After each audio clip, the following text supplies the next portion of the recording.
How can a person in depression know where to seek or what to seek with no knowledge about it?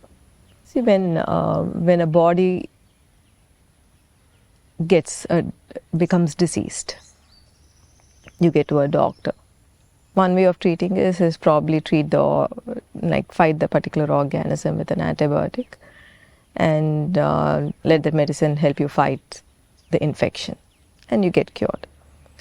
But there are many doctors who are right now not focusing on just giving an antibiotic into your body and allowing you to fight the virus or the bacteria. What they're doing is strengthening the entire immune system. They're making sure that your body is strong enough for you to fight that infection, which I feel is definitely a better way to deal with infections or disease itself, because of so many reasons. We don't need to get into that science. Similarly, if people who are listening to this or people who are depressed are able to kind of make it a practice in their lives, wise practices which I want to share, if they can make it as a practice in their lives, it is like creating a support system for their mind in order to fight depression. Just like how the doctors are working on the immune system in order to fight infection, these spiritual sadhanas or practices would be that support system that the mind gets in order to fight depression. That's what I would see people doing, because we need to kind of root it out of the consciousness, and we just can't kind of put a bandage around a wound and saying it's okay. We need to kind of take it out from the deepest realms of one's consciousness, and that needs to happen. And it would happen when they do these practices. We as a species, we have evolved as a tribe. If you're alone walking in nature, there is very little chance of you surviving in the wild. So we kind of lived in tribes, and we lived in such a way that probably every night we sat around the fire and shared stories. We shared stories of what happened to us during the day, what happened, or what animal did one encounter, or what fruit-bearing tree did they discover that particular day. That might have been the conversation which people kind of sat around the fire and they kind of shared their experience. And unfortunately, for today's lifestyle, we really don't give that time for actually being present and conversing with people or listening. And if we can make that a practice, to sit down, leave your phones away, and actually sit down and converse and listen, being totally present to what you're hearing from the others, that should be the first step. Because our body, our minds, our consciousness has evolved because of these conversations that we have had in the past. And we need to kind of consciously get back into the practice of doing that. The next is, this has to be a practice amidst people who are very intimate to you. A touch, a physical touch, a loving embrace, a hug. Scientifically, it produces oxytocin in your body. And what does oxytocin do is, it erases the past pain. So it is a natural way of erasing one's past pain.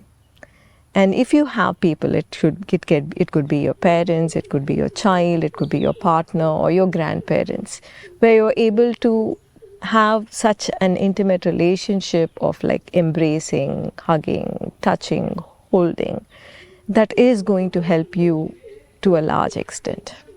Then the other thing that I would definitely want people to do is to be in touch with nature.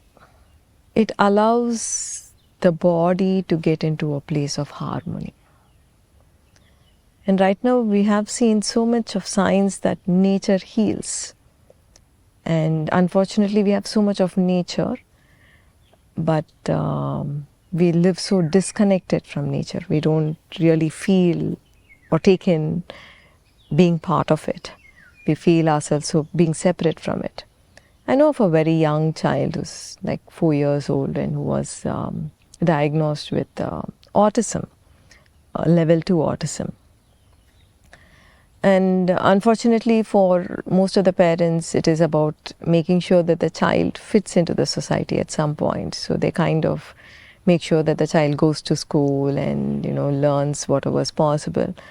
But this child was unable to, definitely this child is not able to be part of a school environment. So what we suggested to this child was, to the parents was, let the child be. Let not your objective for the child be to be able to fit into a school and thereby assuming that the child is going to fit into the society. The parents took it in very deeply. So they were living in a city when this whole thing was happening, and then they decided to move away from the city and move to a farmland where they decided to kind of allow the child to grow. They've been in the farm for almost 2 years now. The child has been part of nature, has been part of life over there, interacting with the goats, with the cows, with the ducks, with the hens.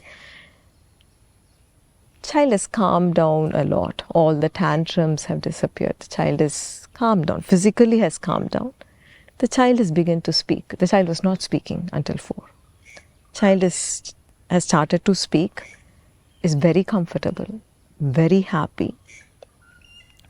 And then they again checked if the child was autistic.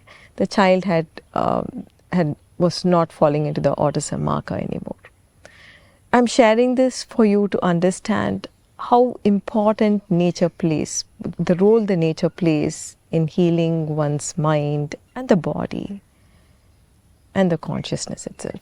It's incredible healing that happens. And to be part of nature is one important thing that I would want everybody to make it a part of their lifestyle. And even say if you're in a city and you really do not have an opportunity to be part of nature, make it a point to kind of observe the sun as it rises or observe the sun as it sets.